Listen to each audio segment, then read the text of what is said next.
Hello, folks, and welcome to Transformed by Birth, a podcast about the rite of passage of pregnancy, birth, and new parenthood.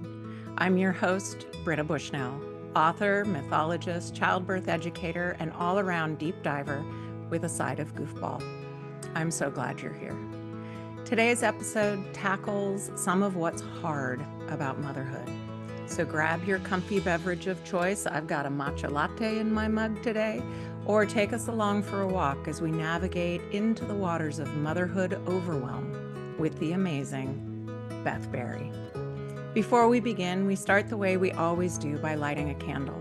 If you want to join me, please do so, or take a breath as I light mine. Today's candle is for all the moms wondering why motherhood feels so damn hard.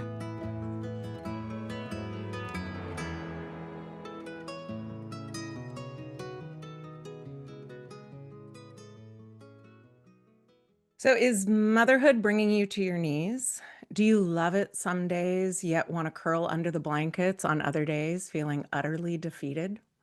You love your baby, your kids, your family, but are somehow also desperate for another version of your life?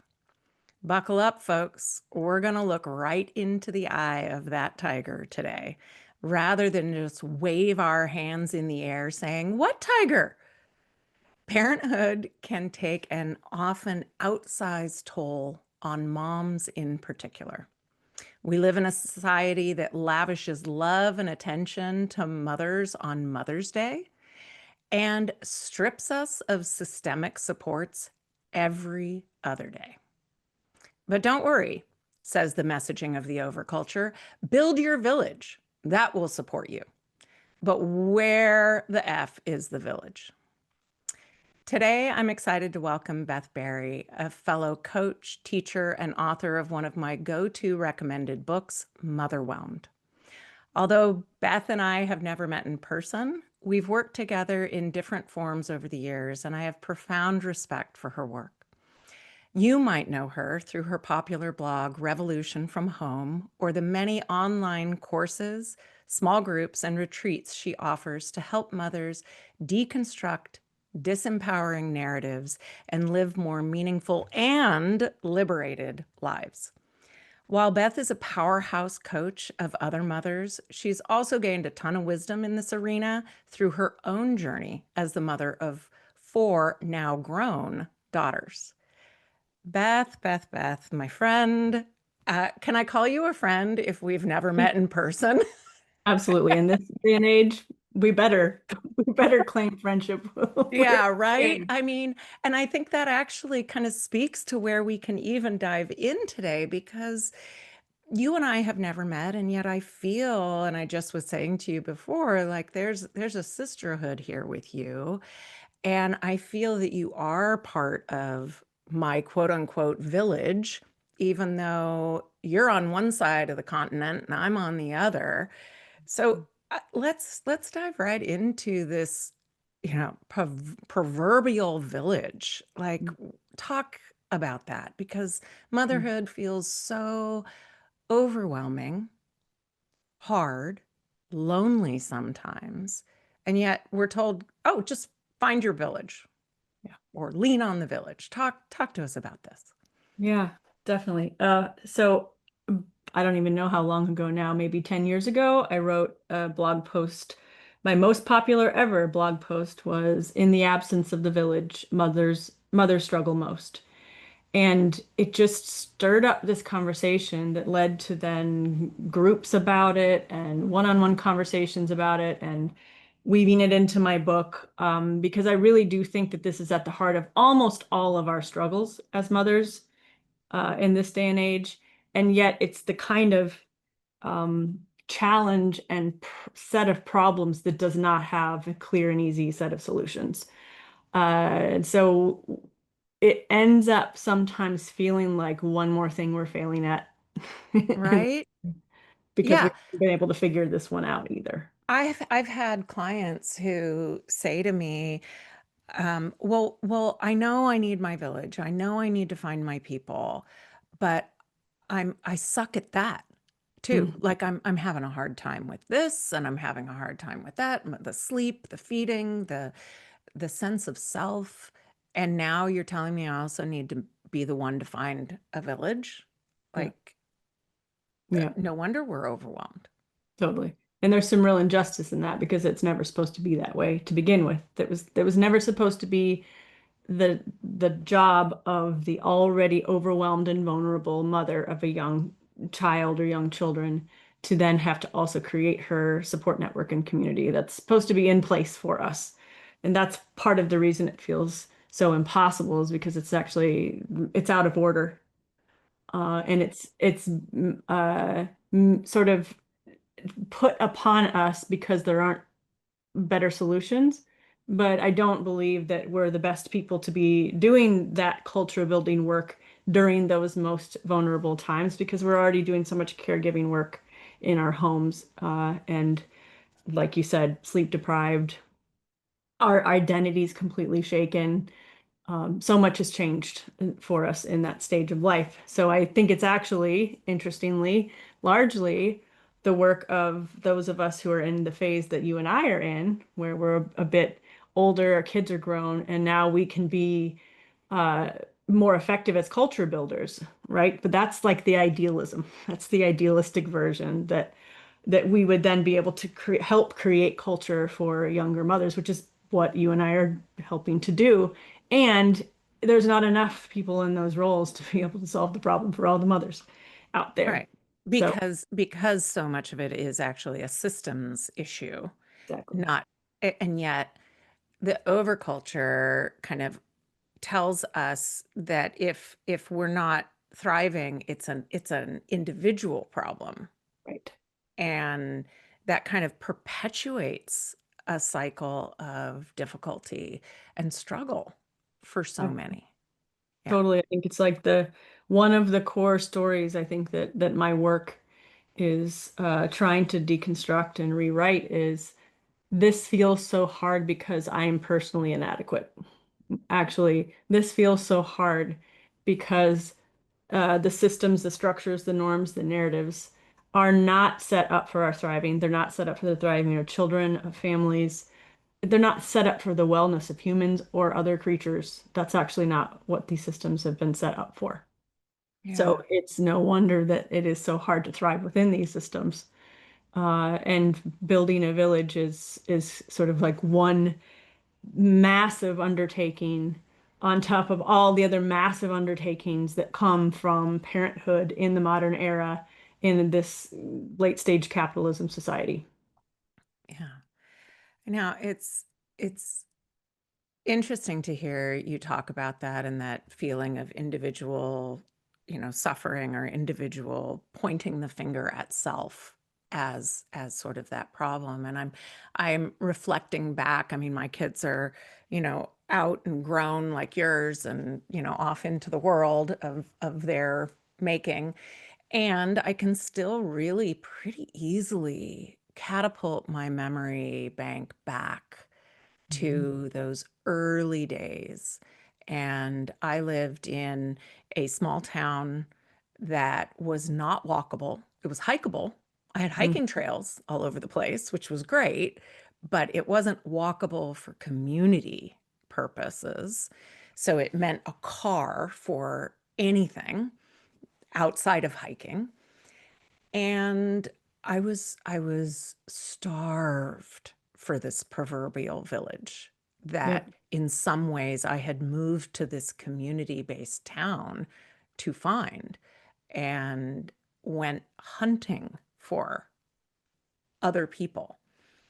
And I've heard you talk about this, but it was hard because I wanted to be around other mothers with their babies, and I also wanted them to be my best friends. Right.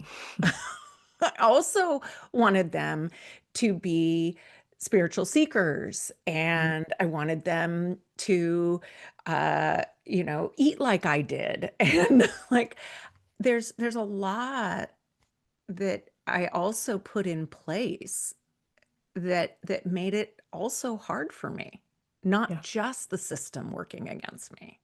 Yes. And I think that most of that is coming from Number one, idealism, because many of us have this vision of a better world. And of course, of any time in our lives, we're going to put resources and time and energy toward trying to create some of that for our little tiny innocent babies. That's the time where you're like, oh yeah, I will sacrifice a whole lot of my resources and even my sense of self to create a better world for them. So this is a time where idealism gets kicked up and the volume on it gets turned up. But then also you're speaking to uh, the sheer number of unmet needs that we have in this stage of life. So in the absence of the village again, we're not just missing out on, playmates for our kids. We're missing out on mentorship. We're missing out on even just the friendly hellos and waves and chit chat, walking our kids to wherever they're going to go, or us on our way to the market, or Mhm. whatever it might have been back in the day. We don't even, most people don't even realize what all is missing when we aren't living in close proximity and we are in cars instead of on foot. Like that, even just that, if we just had walkable culture, it would truly solve so many problems that we specifically as mothers are facing. Yeah. Right. That there's something about, I mean, I haven't thought about this before, but the car culture as sort of a metaphor for the pace of living. Yep, that's right. And it's highly incompatible with raising young children. Young children come into the world expecting a certain pace. Their nervous systems are not wired for car culture, as every parent who's trying to wrangle them into car seats knows. it's it feels unnatural for us to make them be strapped in because it is unnatural, the whole thing. It is not what we're evolved for. Yeah. So that pace where it's not only that we have to be traveling at 70 miles an hour in a vehicle, but it's also the hustle that we have to this urgency culture and this sense that we're always in a hurry to get to the next thing. All of that is also systemic. But again, we're taught that the remedy is better day planners and organizers and apps on your phone to keep you, you know, Yeah. uh, yeah, on Yeah. track. Yeah, as I would say in that very Apollonian way, right? Because I talk archetypally. I know you speak archetypes too. It's kind of another language, right? To speak archetypally. Yep. Um, and that very Artemisian element of new parenthood kind of clashes Yep. with that Apollonian structure, order, put it together when our babies and our own bodies are kind of going, I don't know what I want to do today. And I don't know how I want to be and how I want to respond. And I think that kind of makes me want to come circle back to what you spoke about around unmet needs. Mhm. And I think this is a part of your work that I think is really powerful is talking with mothers about unmet needs, identifying and there's this whole what self-care statement messaging. Self-care, self-care, self-care that seems on the surface like it's talking about unmet needs, but I'm not sure it is. It's kind of band-aid. So can you talk a little bit more about what you mean when you talk about unmet needs, Mhm. what you see, and how you help mothers work with that? Yeah. Yeah, so as a part of my mother-worthy groups, which are year-long cohorts where we're deep diving into all of this stuff. We talk a lot about, I combine needs work with values work. So we're first looking at what are my core values and figuring that piece out. A lot of people have done that in different, a lot of people have done this work through their corporate job, for Hmm. instance, values type work.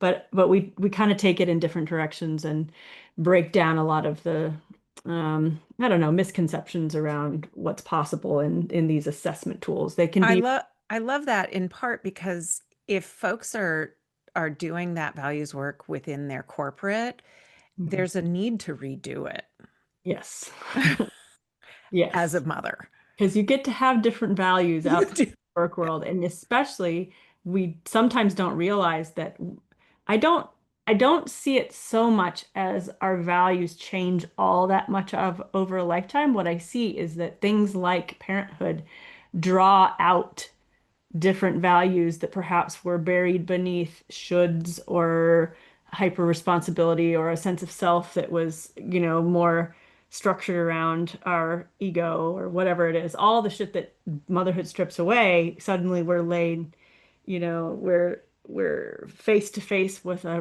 more real and raw version of ourselves, and often a pretty hungry version of ourselves. Mm.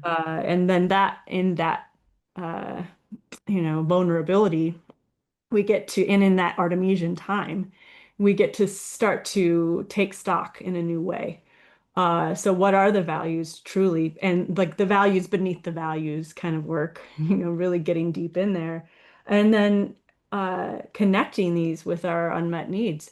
Because the way I see it is that um, there's this direct correlation between our needs and our values, that when we have a lot of unmet needs, it makes it really hard to live our life from our values. And that's often the setup in early motherhood. If you are, I mean, it's the easiest way to look at this is if you're sleep deprived, it's really hard to be patient. It's hard to access creativity. It's hard to feel like you want to connect with your partner or whoever it may be. Those could all be the most core values that you hold Mm. and that you want to live your life from. And they don't feel very accessible when you're sleep deprived. There's a ton of those needs and values relationships that we can look at, and start to better understand and get some context for why is it so important to figure out what our true needs are, our values are, our needs are, so that we can better meet our needs, that then allows us to live from our values with more effectiveness and ease. Mm. So in your program, you help folks identify their values and connect to and do the work of identifying the unmet needs as well. Absolutely. Yep, that's Yeah. it becomes like we do the values work, and then the emphasis is usually on the unmet needs, because then that's the actionable stuff. Okay. That's And so that's do you go into the actionable, like how to do things to meet one's Mhm. needs?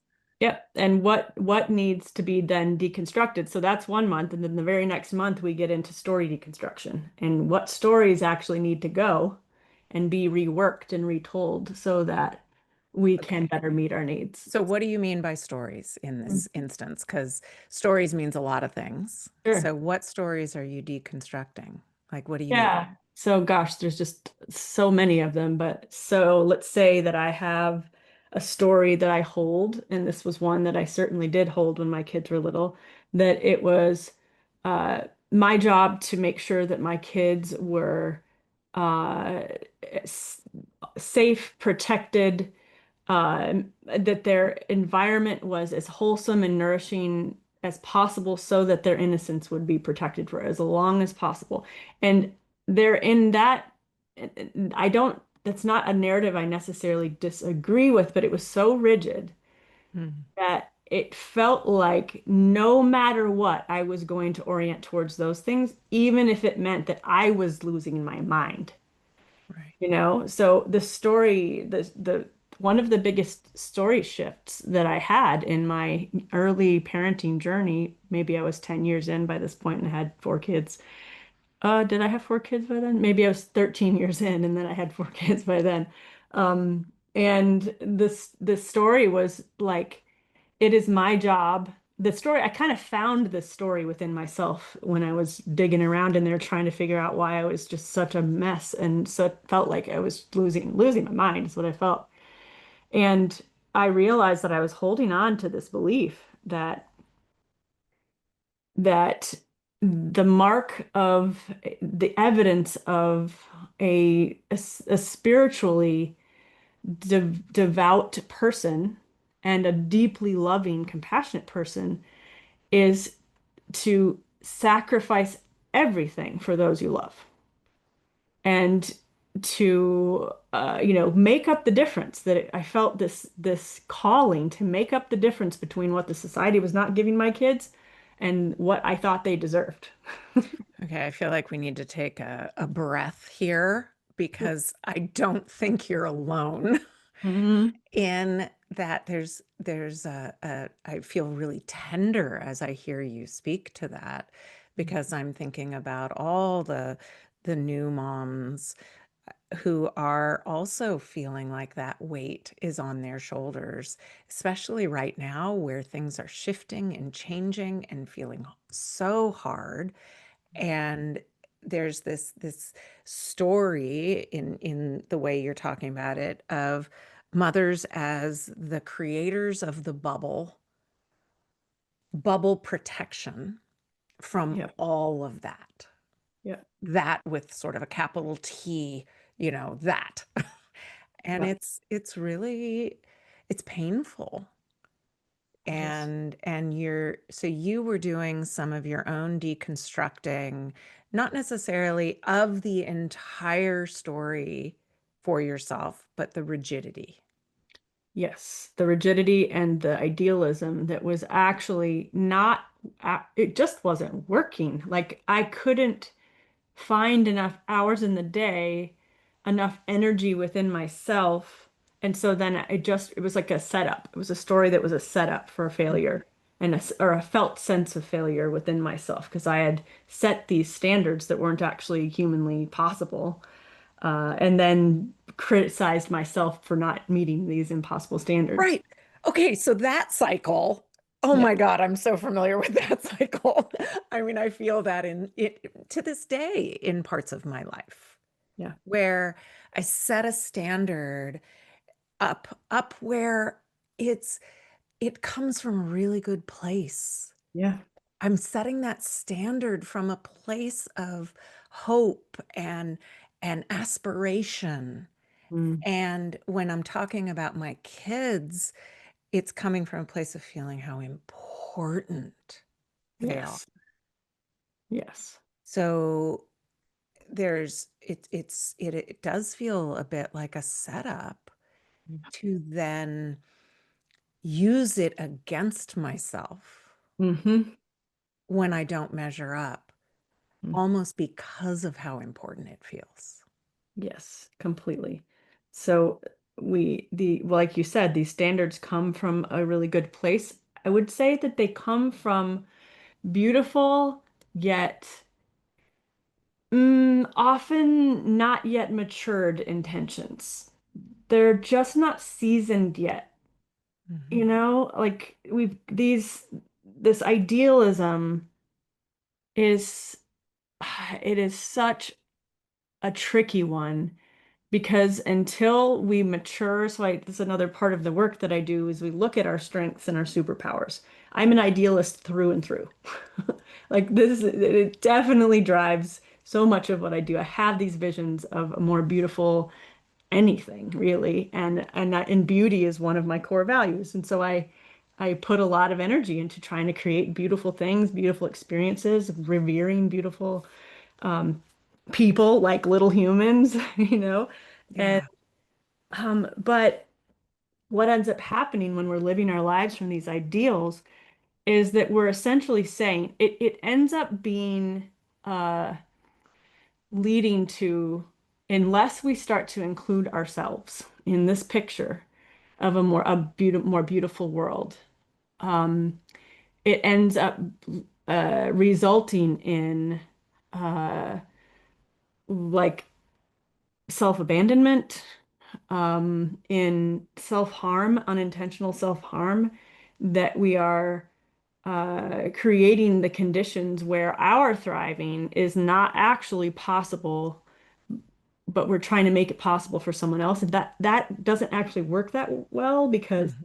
at some point then they start watching us and noticing, well, she's not doing so well, and that was the turning point for me. That's where this narrative shifted when I realized, oh, hold on, because I had so many kids, because I had four daughters and they were spread out. So I had like a newborn and a 13-year-old and two in between. The 13-year-old is noticing a lot, and I'm in the throes of it with these little kids still. So I'm managing the needs of so many different people in life stages. And what came to me was actually and I turned into a new mantra, and the mantra was 5 whole women is the goal at the end of this parenting journey, not four. Hmm. It couldn't just be them that I was working toward building a sense of wholeness and thriving around. It had to include me. And if it didn't, then what was going to happen when they became mothers? Then they were going to just have this template that I handed them that, oh, I want you to be whole woman until you become a mother.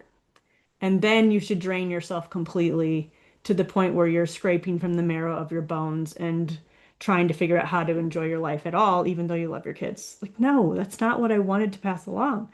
So I had to do some real deep dive self-examination about my own beliefs about my worthiness.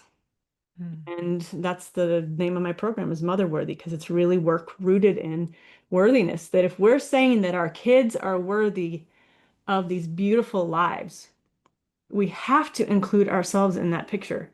That we need to look back and say, because we came into this world with just as much innocence and beauty, we are just as deserving of beautiful, rich, vibrant lives, and they need us to model that for them best we can. So we're not going to get it perfect, and there's going to be so many decisions to be made along the way about whose needs get centered in this set of circumstances. Right.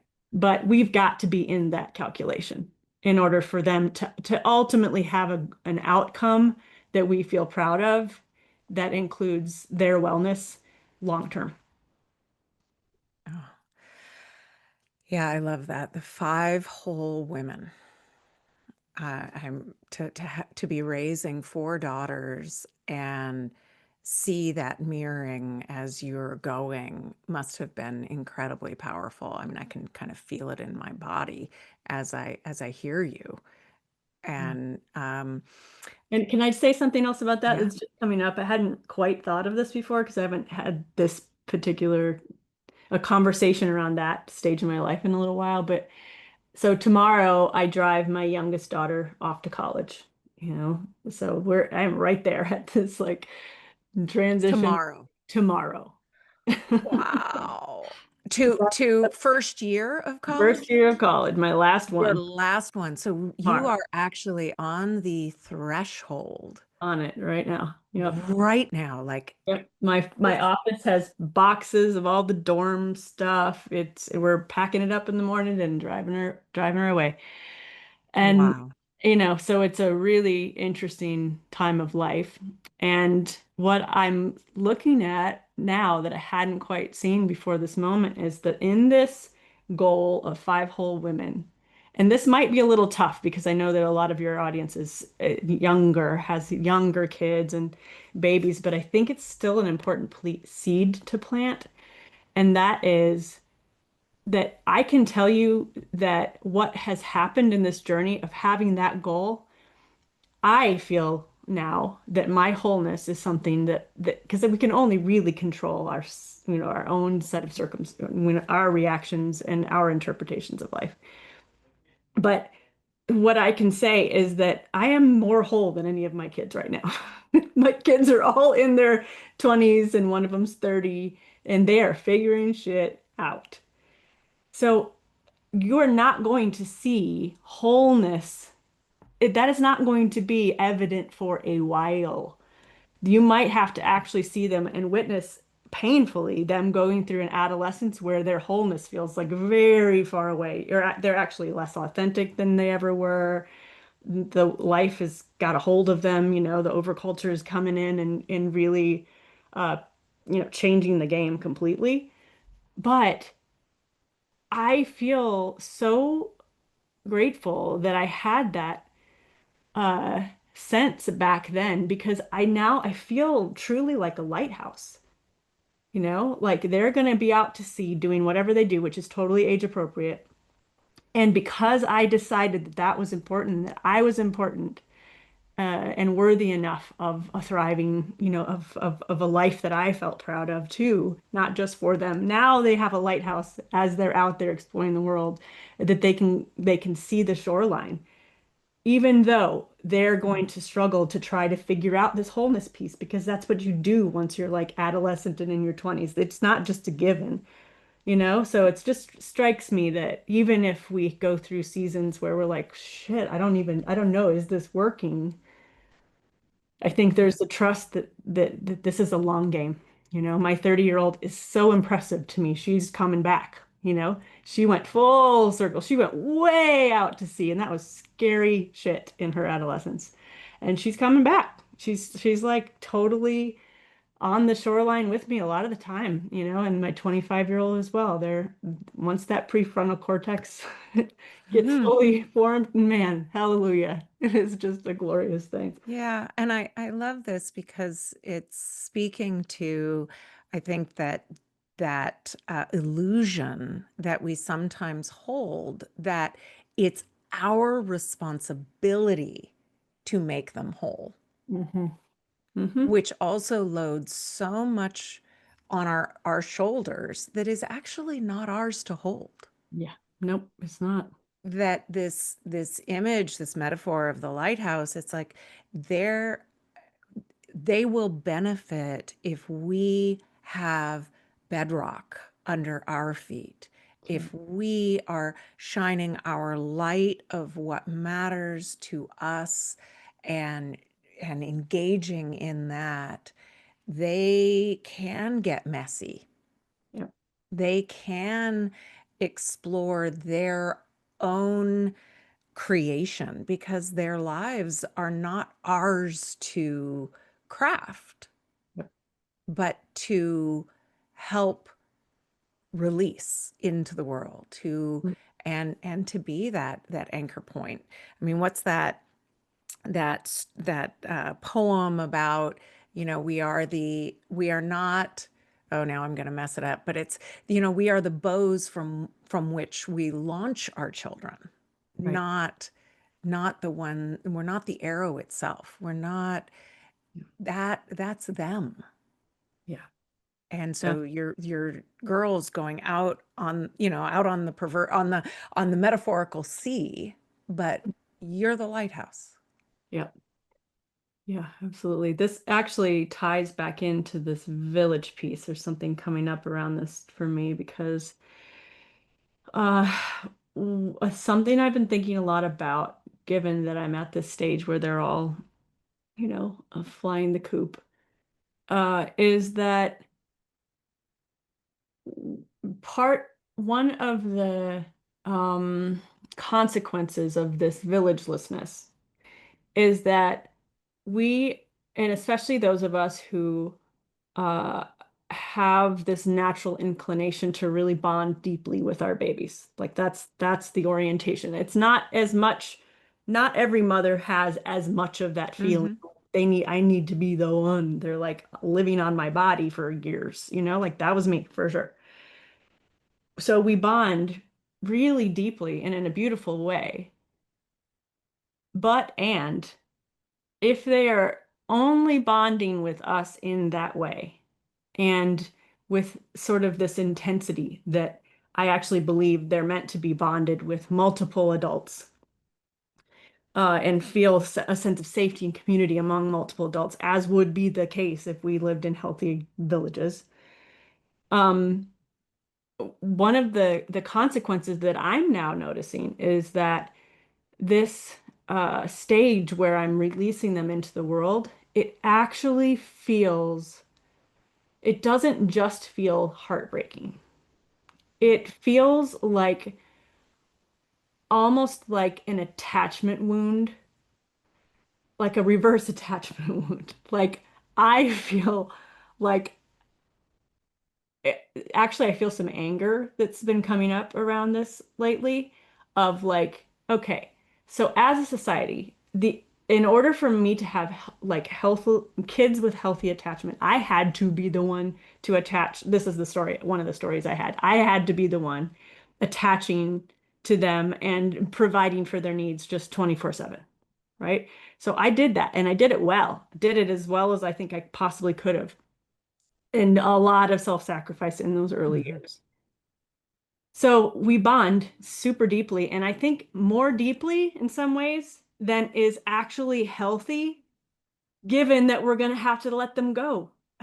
Because then when it comes time to release them into the world, it's still hitting me like, what do you mean? Yeah. What are you talking about? These are the people I've been bonding with this entire time.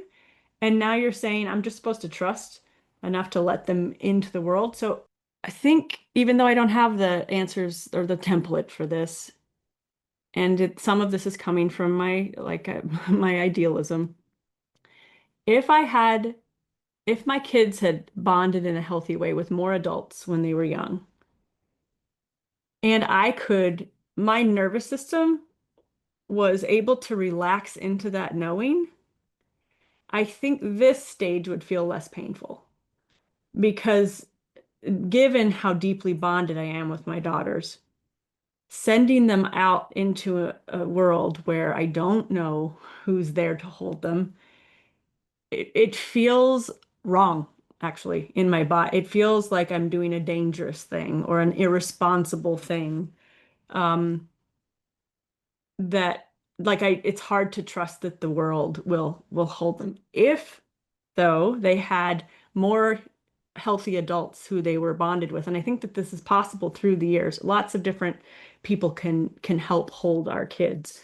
Takes time to build that and to build the trust in these individuals. But I think that it would feel a little better if they had more of those folks that they'd been bonding with from the time that they were young. Hmm. Yeah, that's a curious hypothesis. And I know that for me, I mean, my youngest just graduated from college. Mm, So I've been an empty nester for 4 years. And I remember crossing the threshold of that sending him off. I remember looking at my husband as we got in the car and we're driving away after dropping him off and being like, oh, fuck, yeah. what now? But also, I also felt this like bubbling, gurgling, I don't know how to describe it, fizzy feeling in my belly that felt like excitement. Hmm. Like I Yeah. also felt that. Yep.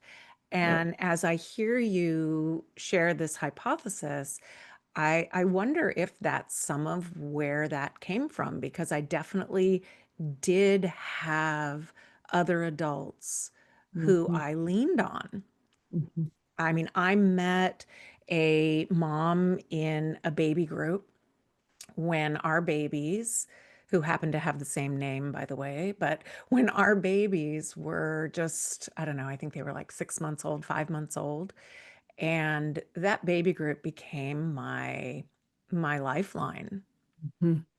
Yeah. And in a thousand different ways. I wasn't super connected to any of them in terms of like they were on the same kind of intellectual, spiritual, like we weren't all aligned in all the ways. Yeah. And sometimes the conversations drove me crazy. Yeah. Like actually made me want to pull my hair out. Like, why are we talking about this? There's so much juicy, because like you, I like to go deep. It's like I want to go into that. And talking about diapers and baby food was just asinine to me. Same. And I can tear up right now thinking about how powerful that group was for me. Yeah. And the fact that I could call on any one of those moms for a rescue Hmm. and have a feeling of my baby, my child will be okay. Hmm.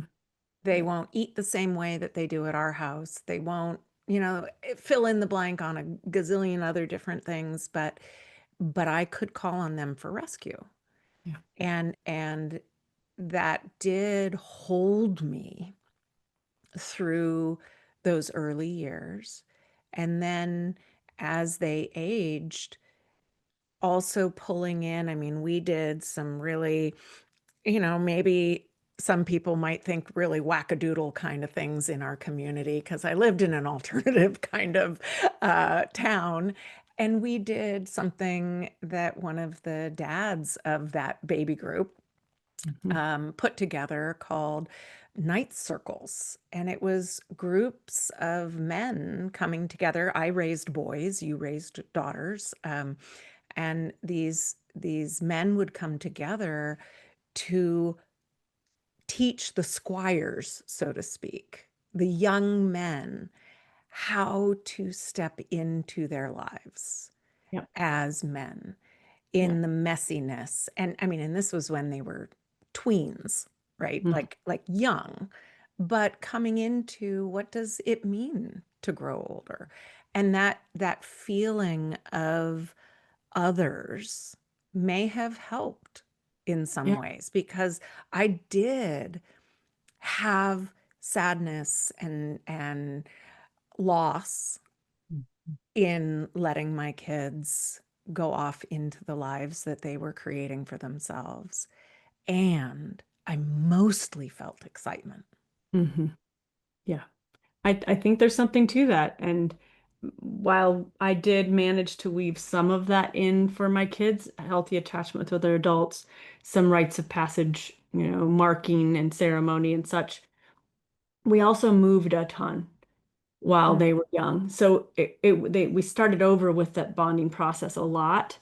And Which that, is tough. which is tough, and it made it more challenging to have a thread through Mhm. all the way. And then I got divorced 9 years ago, and that shifted things again in a pretty seismic way. And then I kind of formed my community, and they were already old enough where they were like in their own friend community.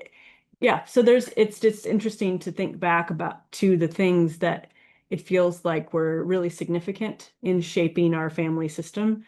And I do think that that is a big one, that somehow fostering healthy attachment with other quote unquote village members, whatever the modern village can look like, I think is not just beneficial when they're little, but then becomes beneficial to us and to them as they get older and continue to need mentorship of some kind, and not just from us.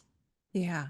It also, I think connecting back to some of the other stuff that we've been talking about in this conversation as well, which is if we also are in connection with our own needs, wants, values, purpose beyond motherhood, Yeah, that also can really help definitely. in this phase of life that you and I are in, where I'm not, I mean, I went through a phase of my life where mom was the name that I heard almost all the time Yep. for myself.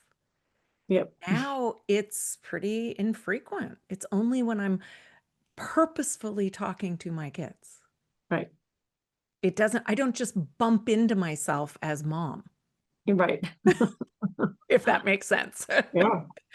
And Yeah. I do think that there's something about being, and yet I don't, I'm catching myself because I don't want this to be yet another should. Hmm. Oh, you need to have a life of your own too. Like Hmm. add that to the pile on your wheelbarrow of shoulds. Like Yeah. there's so many shoulds on the wheelbarrow already. And when I'm paying attention to my own needs point me in the direction of myself as an individual beyond mother Yes. that then tills that soil so that parts of my life grow and flourish, such that when tending the seeds of my children is not the primary focus of my life, I'm still gardening. Yes. Beautiful. Yep. And And so, yeah, you've built the skills and you've already got a garden going. So it's not like you're left going, I don't even know who I am or what my identity is or who I am outside of this motherhood gig. You've been invested in that. It doesn't mean it has to happen the first 2 years of life. But as we start to see that there's opportunities, and also as we start to feel our own depletion, ideally before that, but that we yeah, take that depletion seriously, that we take the overwhelm seriously, that we listen to that as intuition, just as we are so beautifully intuitively connected to our kids, that we develop that same beautiful intuitive connection with ourselves to know, oh, this is not a good sign. I got to shift some things around. I need some space. I need some time. I think one of the things that I did that was most valuable to me when they were little, and I was, once I'd hit that point where I realized that it needed to be five whole women, and I hmm, started to see the needs for some change.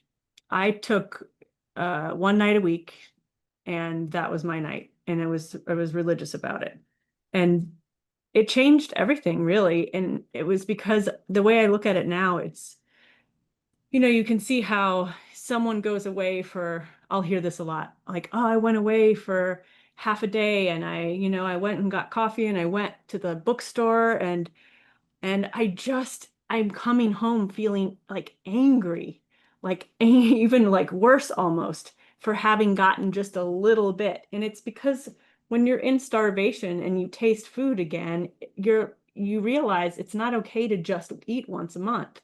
We mm, need regular nourishment in our lives in order to feel like whole, vibrant people.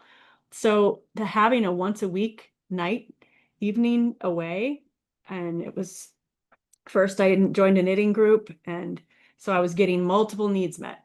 It was handwork, it was connection with women of multiple generations, so I was honing a craft and I was getting, there was empathy, storytelling. Um, and then I decided to tack onto that. The same night, there was a rowing club on our the river that passed through the town. And so I joined the rowing club, and then I was getting embodiment and I was getting teamwork. I didn't even tell anybody on that rowing team that I was a mother, even though that oh, was like my primary identity and I had four kids. We didn't talk about that kind of thing. I was in it to develop these parts of myself outside of motherhood, and that was so vital. Like that was probably 3 or 4 years before we moved from that place to Mexico, actually, that I held that, and it gave this signal also to my nervous system that there's always another break coming because it's a standing date every Tuesday night. It's not like I get a break and I have no idea when I'm going to get another break. So I'll be holding on by, Saturday. I'm like, just got to make it to Tuesday and I can get some breathing room again.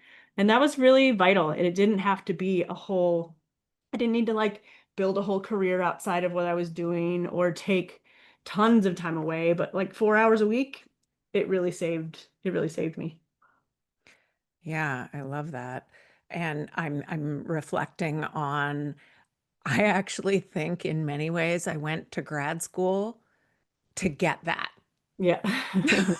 Like, like I went to grad school because I needed to connect and be stimulated in Mhm. ways that were different than motherhood Mhm. and were uh, an island Mhm. away from the shore that I lived on day to day.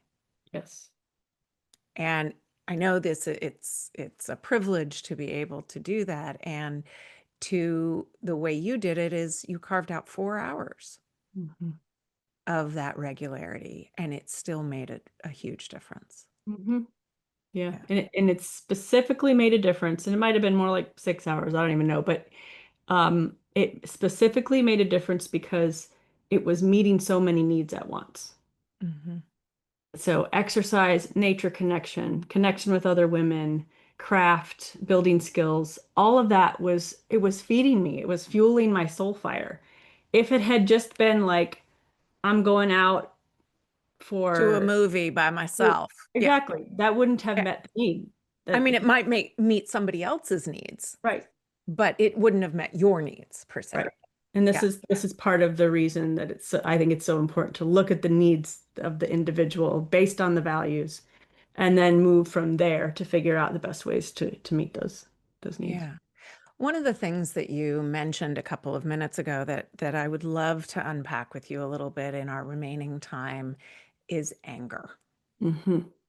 Because I don't know that it's talked about as much as I think it, you know, needs to be. And there's actually what I think as a role of anger in awakening. Yes. So how I don't know if this is a straight up question or what's your connection with the role of rage and anger Mhm. in motherhood and the work that you do with mothers? Yeah, it's a pretty huge topic that comes up Yeah, I mean, it's giant, right? a And lot. fiery. Shall we Yeah, go there? Yeah, yeah. and really important, And essential. really important. Glad you brought it up because it seems to come up inevitably for almost everyone on their own personal growth and healing journey, especially once they become a mother. Because what we're reacting to or responding to all these broken systems. And we're it's injustice that we're railing against often, even if it doesn't feel like it in the moment, even if it feels like I'm angry at my partner for not, helping with the housework or whatever it is, that there's a bigger picture of the social systems, the norms, the narratives again that are condoning these things that put extra pressure, workload, unpaid, invisibilized labor, emotional labor on the mother. And then, like you said in the beginning of the podcast, uh, we were once a year, we're celebrated and revered, and then the rest of the time, we're expected to be doing, we're expected to hyper function and be super mothers while being treated actually as subhuman and not at all tending to our needs well and not being compensated. Forget Right. reciprocity.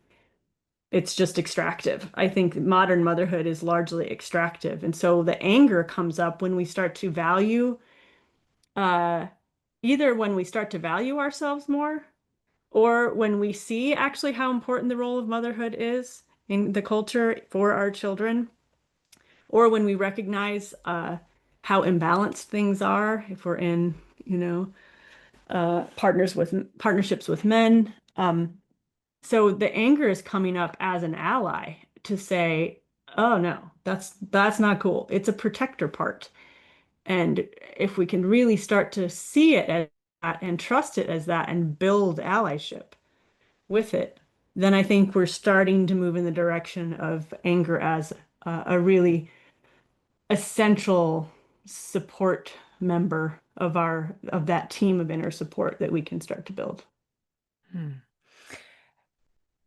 That sounds, I mean, I'm a little flustered because I'm like, that sounds great.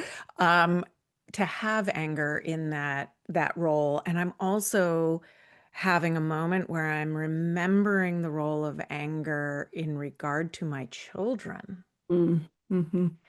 And that I'm trying to run what you're saying as anger as an ally through the place when I would uh, lose it with my kids, where I mean, I have a memory of a time when I was trying to get two toddlers basically dressed and they were not having it. They were just having one of those mornings where they were upset and one was whining, the other was crying, and I was losing my mind, right? Yep. Just like, are you kidding me? I'm not resourced. I can't do this. And I actually got upset with them Yep. in their dysregulated state, which they couldn't do any better. Sure. And I left the room. They were in a safe space. I left the room and they followed me. Hmm. They Of course. chased me. And I mean, initially they just followed me, but then it felt like they were chasing me and I started to run away from them, right? Like, get me out of here. And I now I'm able to laugh at it and hold that moment and others tenderly. But at the time, I felt like I had really lost it Yeah. with them, with my anger at them and my need to flee. Mhm. Yep. And what I hear in that is unmet needs. You Right. know, you had a set of unmet needs, either for bodily autonomy is a big one for mothers. Like, I'm touched out, don't touch me. We can't really say that. Not with and feel good about it to our toddlers, you know, because they actually need the touch. But if we had some alternatives like go cuddle with this neighbor or go Mm, pester these people, you know, like I need a break and I need yeah. one more regularly. And so that's what I hear that coming from. When we have deeply unmet needs over time and we either don't understand our needs or we're denying our needs, it will come out sideways. They will make themselves known. Like Yeah. our unmet needs are often actually running the show subconsciously until we figure out what they are and we take them seriously. Yeah. Boy, there's so much wisdom in that. And I'm at that spot where I know we have to wrap up and I just want to keep going, which doesn't surprise me with you because every time I'm with you, I feel that you and I are aligned enough that we want to just keep talking. Definitely. Um, uh, and we'll leave it on that place of anger as a language of our unmet needs, of a Yes. voice Yes. of our unmet needs, and maybe often, yeah, about getting our attention. Mhm. Like when we're angry, it's trying to get our attention about something. I Yeah. love that. Yeah. So, Beth, I know you have some wonderful programs. Will you share with folks what you have coming up and where they can learn more about you and your work? Absolutely. So my main program or the program I've been running the longest, I should say, is called Motherworthy, and that's a year-long cohort. And those start every October, so we're enrolling in September. So that's a thing that I feel very excited about and passionate about. Another one is a program called Wild and Wise, and that is for women who are in if we're looking at Clarissa Pinkola Estes and her work around the wild woman archetype, she talks about how a lot of people think about the maiden, the mother, and the crone. Well, there's actually this other archetype in here that you and I are in, where it actually is more like maiden, mother, wild and wise woman, and then crone. Mm. And so we circle with more mature women and women who are a little further in the journey, mothers who are further in the journey, to be able to really recognize and honor this stage of life and all the many challenges that are specific and the power that is specific to this stage of life. And then one other program that I'll mention is Mother Woven, which is teaching people who have it on their hearts to lead other women and hold space for mothers in their own personal growth journey. So I'm basically teaching people, mentoring people around starting their own mother-worthy groups in their local communities. So those are a few things. And then I've always got one-on-one coaching available as well, and retreats in the summers. So plenty of Love things that. going on. Oh, thank you so much. And I like to close with one question, which Mhm. is what's one thing that you feel passionately about that you want new or expectant parents, mothers to see, hear, feel, or know during this profound transition time in their lives? Yeah, I think it comes back to this this Apollonian versus Artemisian energy, which I don't know how much you've laid the framework for, foundation for It'll be already. in the first episode. Okay. Yeah. Well, that there's these unique windows of time, and then the postpartum period is one of them where you get to be in the Artemisian energy, that it's offered to you in an extra special way, but the culture doesn't really support it very well, obviously.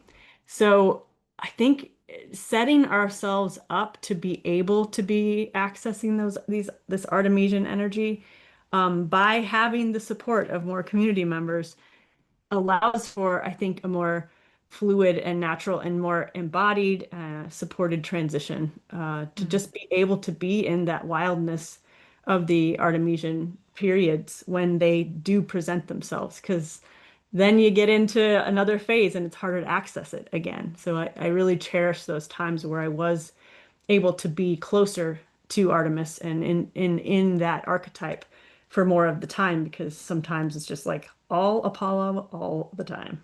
yeah. Yeah.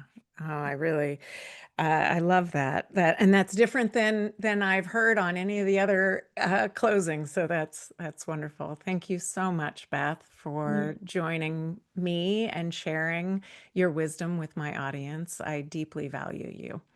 Thank you, Britta. I deeply value you too, and I'm so happy to have, yeah, another sister, even if it's across the continent in this wild and wise phase. It's an exciting and interesting one, isn't it? It is indeed. Thank you. And thank you, listeners, for sharing this time with us. If something shared today impacted, supported, or moved you, please share this episode with a friend. I produce this podcast myself, and your support makes it possible. To show a little love for the podcast and these conversations, please follow, rate, and review. If you'd like to continue the conversation, please join us on Instagram at Transformed by Birth. I look forward to being with you again on the next episode of Transformed by Birth. And now we close the way we always do, which is to blow out the candle by first taking a breath and just breathing in all that you want to gather and retain from this conversation, whatever richness touched you, moved you, brought you in. Breathe that in on an inhale and blow out the candle on an exhale. Until next time, friends, bye bye.